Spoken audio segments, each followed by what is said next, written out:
warm welcome to the Prime Minister of the...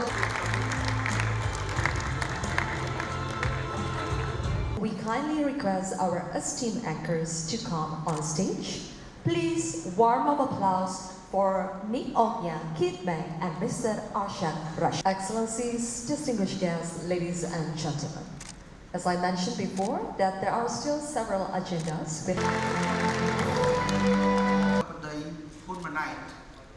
Prime Minister of the Kingdom of Cambodia is tightening, causing constant changes in regional and global economy and trade, and putting greater pressure on peace, security, and prosperity for ASEAN as a whole.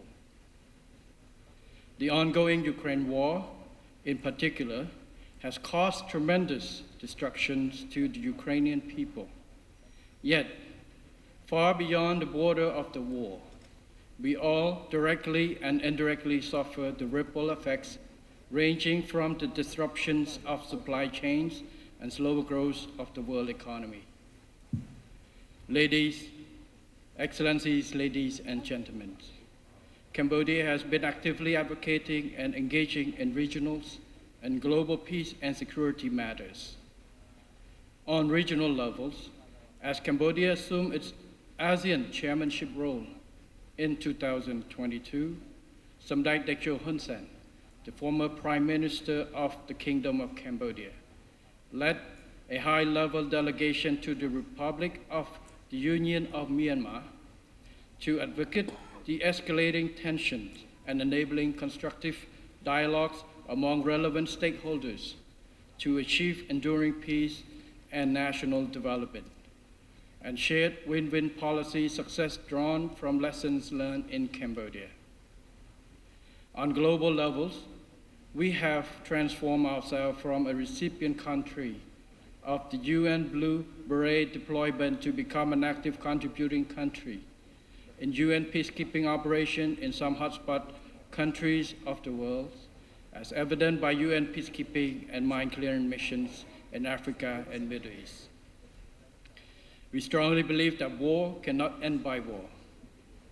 True peace and prosperity would only stem from peaceful settlement of conflicts through dialogue and consultations based on win-win approach, whereby it is imperative to have the participation and agreement of all parties involved, in a spirit of mutual understanding, setting the well-being of the people as a top priority. In the broader context, ASEAN and international communities must exert leadership in opposing the use or the threat of force against a sovereign state, while concerted effort is indispensable. In the meantime, members of ASEAN and the United Nations must adhere to the spirit of independence, sovereignty, territorial integrity, equality, and non-interference stipulated in the ASEAN and UN charters. Excellencies, ladies and gentlemen, ASEAN has become the fifth largest economy in the world. The success story of ASEAN has always been based on peaceful cooperations with active and proactive participation from the private sector as a prerequisite for socio-economic and human development. By having peace as a core fundamental value, ASEAN has forged stronger regional partnerships among its member states to enhance prosperity in the region and beyond. In this spirit, ASEAN must strive to strengthen its unity and centrality and advance the ASEAN economic community building process to sustain ASEAN as a region of critical importance and major center of prosperity, which can be equally and inclusively shared. In the current regional and global context, to achieve common prosperity, it is imperative that the strengthening and deepening of ASEAN economic integrations further contribute to narrowing the development gap within ASEAN itself. The promotion of intra-ASEAN trade and investment, in particular, ought to be meaningful and leave no one behind.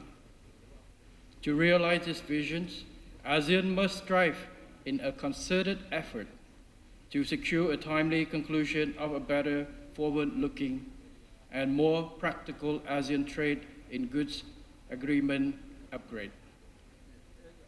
Equally important, we ought to fully and effectively utilize the Regional Comprehensive Economic Partnership Agreement, or RCEP, while ensuring that the existing ASEAN Free Trade Agreements and economic cooperation with all ASEAN dialogue partners are still of critical importance and relevant for businesses and investors.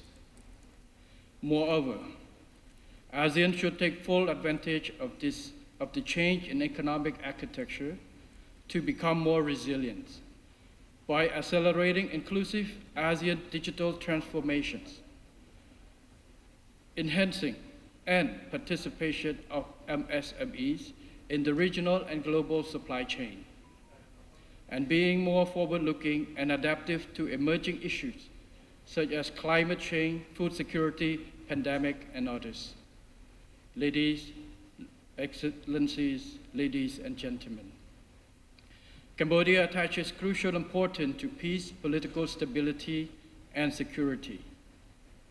From a country marked by decades of wars, Cambodia has been enjoying peace, and through peace has graduated into the lower middle income country status, having sustained its economic growth of 7% per annum. Cambodia therefore holds true that peace, political stability, and security are the prerequisites and core establishment for socio-economic and human development, without which basic rights and freedom of the people cannot be protected, much less prosperity and development. As I assume the premiership in this 7th term, the royal government of Cambodia has recently launched a new national overarching strategy called the Pentagon Strategy. The overall strategic mission is to safeguard and nurture hard-gained peace, and to accelerate national development to achieve the milestones of becoming a high-income country by 2050. This strategy has set out 5 strategic pentagons, including 1. Human capital development, 2. Economic diversification and competitiveness enhancement, 3. Development of private sector and employment, 4. Resilience, sustainable and inclusive development, and 5. Development of digital economy and society. Taking this opportunity, I would like to emphasize the importance the royal government plays an essential role of private sector in contributions to Cambodia's remarkable prosperity. Improving the business and investment climate has always been one of the top priorities of the royal government of Cambodia. For instance, to promote business and investment with sufficient incentive, protection, predictability, and opportunities, the royal government has adopted the law on investment and the law on public-private partnership, together with free trade agreements and bilateral and multilateral cooperations. Excellencies, ladies and gentlemen, as the new Prime Minister of Cambodia, I would like to assure you that Cambodia continues to be committed to the multilateral system, rule-based, international order, and principle of non-interference in order to protect and promote peace both at home and in the world. We will work closely with all ASEAN member states, as well as private sectors, to foster inclusivity, peace, and prosperity in the region and beyond. Cambodia stands ready to welcome all prospective investors to the kingdom where opportunities are abundant. Finally, I wish this summit a great success and wish Excellencies, ladies and gentlemen, the 4 Buddha blessing of longevity, nobility, health, and strength. Thank you very much.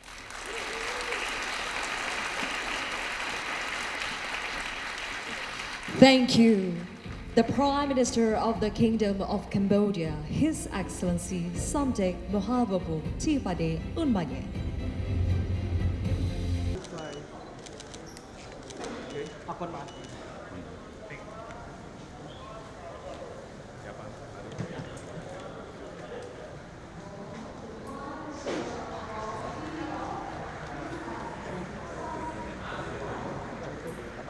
Nomor 1.